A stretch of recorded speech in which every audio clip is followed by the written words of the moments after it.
As winter cloaked the city in its icy embrace, Phantom's Hollow became a beacon of warmth and charisma, drawing not just its regulars, but new faces seeking refuge from more than just the cold.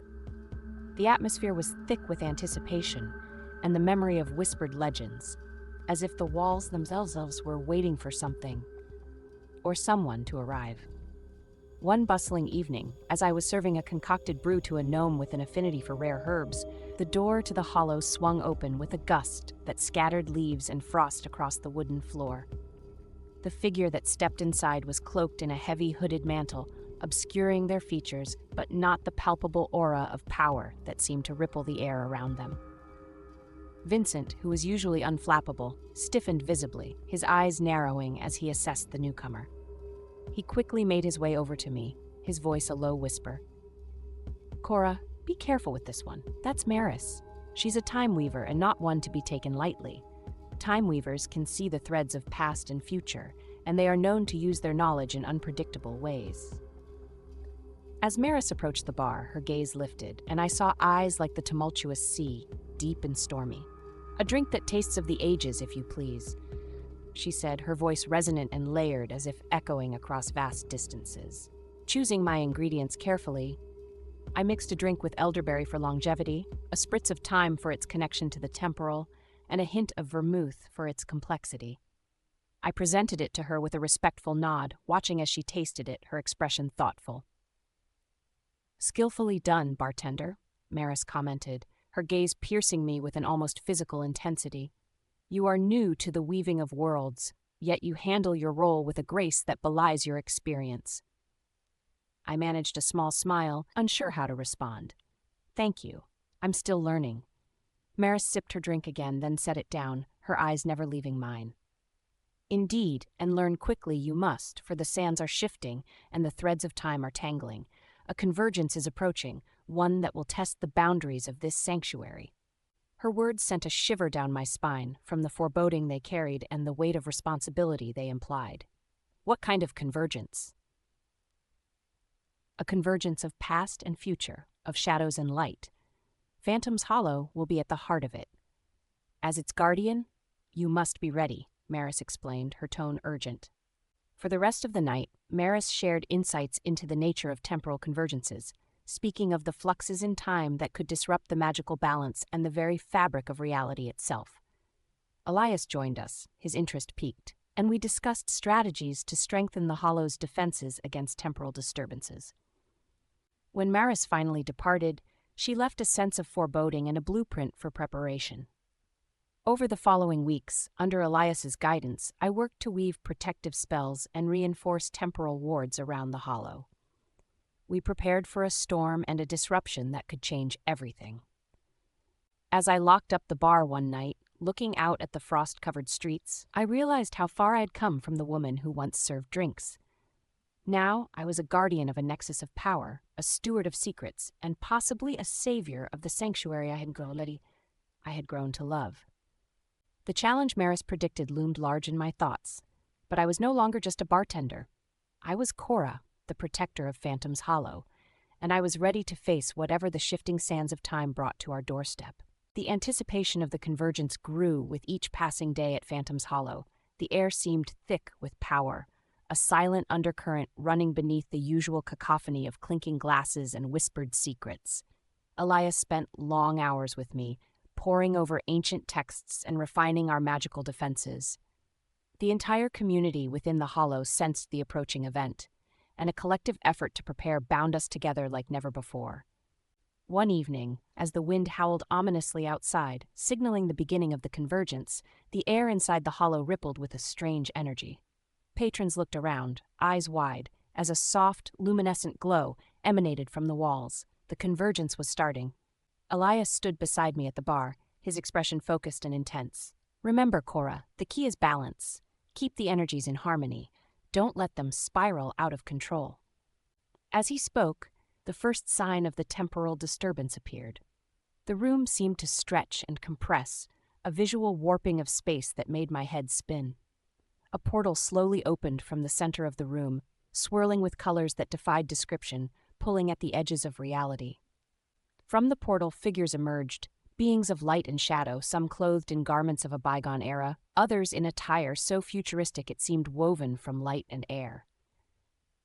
They stepped into the bar, their eyes adjusting to the surroundings, a mixture of confusion and awe on their faces. The regular patrons of the Hollow, ever accustomed to the unusual, reacted not with fear but with a welcoming curiosity. I took a deep breath, stepping forward to greet our unexpected guests. "Welcome to Phantom's Hollow. You're safe here," I announced, my voice steady despite my heart pounding. One of the newcomers, a woman clad in flowing robes that shimmered with a starlight quality, approached me. "Where are we?" she asked, her voice carrying the musical quality of another world. "You're at a crossroads," Elias interjected, coming to stand beside me. "A place out of time, safe from the storms of temporal flux. You've been caught in a convergence, a rare alignment of time's pathways. It's temporary and will pass, but while you're here, you are under our protection." The evening passed in a surreal blend of eras and cultures. I served drinks that catered to tastes spanning centuries, listening to tales of distant times and future worlds. Despite the strangeness of the situation, a sense of unity formed among everyone present. They were all travelers, albeit of different sorts, and Phantom's Hollow was their harbor. As the convergence peaked, the energy in the bar became almost tangible, a humming that resonated through my very bones. Together with Elias and the regular and temporal patrons, we focused our energies on maintaining balance and ensuring that the Hollow remained a point of stability amid the chaos. Finally, as the first light of dawn streaked the sky, the portal began to close, the figures stepping back into their respective times, their expressions filled with gratitude. The Hollow slowly returned to normal, the magical glow fading from the walls, the air settling into its usual comforting rhythm. Vincent, who had quietly supported our efforts throughout the night, touched my shoulder. "You handled that beautifully, Cora. You've truly come into your own." As I locked up after the longest night of my life, I felt a profound sense of accomplishment and belonging. I wasn't just Cora the bartender anymore. I was Cora, the guardian of a temporal gateway and a mystical crossroads protector.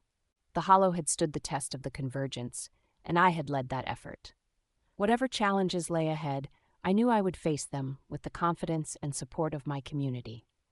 Phantom's Hollow was more than a bar, it was a home, and I was its keeper. The convergence had left a lasting imprint on Phantom's Hollow, not just in the memories of those who had witnessed it, but in the very fabric of the place. The boundaries between times had thinned, and the bar had become even more of a nexus for mystical energies. As the guardian of such a unique space, I learned to navigate new realities and responsibilities.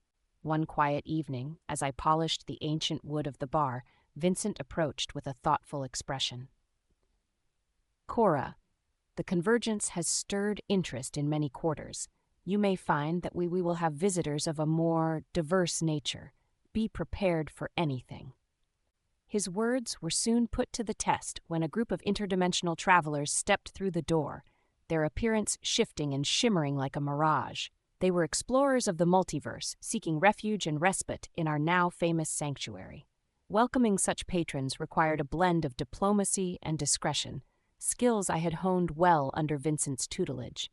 As I served them drinks laced with flavors of distant galaxies, nebula nectar and starlight spirits, one of the travelers, a being named Lear with eyes like black holes and a voice that resonated with the sound of the cosmos, leaned closer. "You have a rare gift, Cora, the ability to anchor a place like this, to keep it safe amidst the storms of chaos." I smiled, appreciating the compliment. "It's been a learning process, but I believe in what Phantom's Hollow stands for." Lear nodded, their form flickering slightly. "And what is that in your eyes?" "It's a haven," I replied, "not just for those who seek shelter from the ordinary, but for those who need a pause from their journeys, no matter how far they travel." Lear's smile was like the birth of a star, bright and full of energy. "Well said. You might find that your role here will expand beyond these walls, Cora. Few can manage such a nexus of powers." The idea was daunting, but exciting. The thought of my influence extending beyond Phantom's Hollow was something I had never considered. Over the following weeks, as word of the Hollow's unique position within the multiverse spread, we saw an increase in visitors, each bringing their own challenges and stories. My days were filled with managing a delicate balance of needs and secrets, ensuring that the sanctuary remained a place of peace. Elias returned one particularly busy night. His presence was always a sign of significant events. Cora, there's talk among the mystical councils about your work here. They're impressed and believe you could be instrumental in broader matters of interdimensional diplomacy. The offer to engage with mystical councils was both an honor and a responsibility. I'm not sure I'm ready for that, I admitted, feeling the weight of potential new duties. Elias placed a reassuring hand on my shoulder. Nobody ever feels ready, Cora, but you have the intuition and the heart for it. Take some time to think about what you want your role to be, not just here, but in the grander scheme of things. As I closed the bar that night, I pondered Elias's words. Phantom's Hollow had become a part of my identity, a place that had shaped me as much as I had contributed to its legacy. Now, it seemed, my journey might expand even further, weaving my thread into the vast tapestry of the multiverse. Walking home under the starlit sky, I realized my adventure was far from over. It was evolving and growing, and I was with it. Whatever decisions I made, I knew they would lead me on a path filled with wonder and undoubtedly new challenges. As the word of Phantom's Hollow's unique position within the multiverse continued to spread, it became a focal point for weary travelers and curious mystics, and significant diplomatic meetings concerning the balance of interdimensional energies. Given my growing reputation as a capable guardian and mediator, it was no surprise when Elias approached me with a proposal that would further extend the influence of the Hollow. Cora, the Councils of Time and Space are planning a summit, and they wish to hold it here at the Hollow, Elias explained one evening as we surveyed the quiet hum of the bar preparing for the night. They believe this place, and you are well suited to oversee such an important gathering. The idea of hosting a summit involving entities that governed such fundamental aspects of the universe was daunting, yet it felt like a natural progression of my journey. What will be expected of me? I asked, trying to mask my apprehension. You'll facilitate the discussions, ensure that all voices are heard, and maintain the neutrality and safety of this space, Elias detailed, his eyes reflecting the event's seriousness. Over the next few days, we prepared Phantom's Hollow for the summit. Vincent and I worked on strengthening the magical protections while ensuring the bar maintained its welcoming atmosphere. We rearranged the layout to accommodate the diverse needs of the various dimensional delegates, incorporating elements that resonated with cosmic and temporal energies. The day of the summit, it has arrived with a charged air of anticipation. The delegates began to appear individually, each stepping through portals that opened in the air. There were beings made of starlight, entities that shifted in and out of time, and figures whose presence seemed to bend the reality around them. As the summit commenced, I took my place at the head of the gathered assembly, feeling every bit the part of a diplomat as I was a bartender. The discussions were intense, with debates on managing time rifts, the ethics of dimensional travel, and the responsibilities of those who held power over such domains. My role as a mediator was tested, but I found that the skills I had honed in managing the diverse patrons of the Hollow served me well. I navigated the debates with a firm but fair hand, ensuring that all parties had their say and that resolutions were reached with mutual respect. The summit concluded with the signing of a new accord that promised greater cooperation between the dimensions and a commitment to uphold the balance of the multiverse. The delegates expressed gratitude for my guidance and the sanctuary Phantom's Hollow provided. As the last of the delegates departed, Elias turned to me with a smile of profound pride. You've done something remarkable today, Cora. You've turned this bar into a paragon of cosmic diplomacy. That night, as I closed up the bar and reflected on the day's events, I felt a deep satisfaction mixed with awe at the path my life had taken. Phantom's Hollow was more than a crossroads of the supernatural. It was now a beacon of unity in the vast, mysterious multiverse. Walking home under the stars, which seemed to shine with extra brilliance that night, I realized that my journey had brought me to places I could never have imagined. Phantom's Hollow was not just my place of work. It was a legacy I was helping to build, a legacy that would resonate across dimensions and times. In the wake of the summit, Phantom's Hollow had not only cemented its place as a sanctuary, but had also become a pivotal node in the network of cosmic and temporal alliances.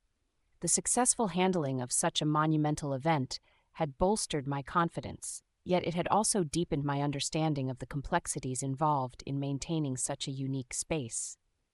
The new level of exposure brought a surge of visitors, each with their curiosities and challenges. Among them were scholars of the arcane, hunters of lost-time artifacts, and emissaries from distant dimensions seeking counsel or simply the peace of the Hollow to negotiate their treaties. One frosty evening, as the fire crackled warmly against the murmur of a multilingual crowd, a disturbance at the door drew my attention. A young woman, her expression fraught with urgency, stepped into the Hollow, her eyes scanning the room until they landed on me. "Cora, I need your help," she said breathlessly, approaching the bar. "My name is Miriel, and I'm from the dimension of verdant shadows. A rift has opened unexpectedly, and its instability threatens not just my world, but also the surrounding dimensions." Her plea was urgent, and the responsibility to aid her fell squarely on my shoulders, not just as the guardian of the Hollow, but as a newly recognized mediator of dimensional affairs. "Tell me more," I urged, signaling Vincent to take over the bar as I led Miriel to a quiet corner. As she explained, the rift was a tear in the dimensional fabric caused by an imbalance in magical energies. Such phenomena were rare and usually contained quickly, but this one had proven volatile, expanding at an alarming rate. "Vincent, Elias, and I will need to assess this rift," I decided, feeling the weight of the task ahead. Phantom's Hollow has resources, ancient texts, and artifacts that might help stabilize the situation. With Elias's help, we gathered necessary tools and texts from the Hollow's extensive archives. The preparation was meticulous, each item chosen for its potential to harness and rebalance the chaotic energies of the rift. Later that night, armed with our knowledge and tools, we accompanied Miriel back to her dimension. The rift was a formidable sight, a swirling mass of colors and energies that pulsed like a wound in the very fabric of reality. Working together, we began the delicate process of stabilizing the rift. Elias chanted ancient incantations when the world was young, while I focused on channeling the energies through a series of crystalline matrices. Miriel, with her intrinsic understanding of her dimension's magics, guided our efforts, ensuring that we did not further destabilize the fragile balance. After hours of intense focus and cooperation, the rift began to shrink, the colors dimming, the pulses of energy subsiding. Finally, it closed with a soft sigh, leaving behind a stillness that echoed with relief. "We've done it," Miriel breathed, her relief palpable. "Thank you, Cora. Your help was invaluable." Returning to Phantom's Hollow, I felt a profound sense of accomplishment and a renewed awareness of the interconnectedness of all dimensions. The bar was quiet, the patrons having sensed the gravity of our task and given us the space to concentrate. Vincent met us as we returned, his nod full of respect. "You handled that well, Cora. Phantom's Hollow is more than a bar under your stewardship. It's a crucial linchpin in the stability of the multiverse." As I ended the night, reflecting on the events, I realized how much I had grown into my role.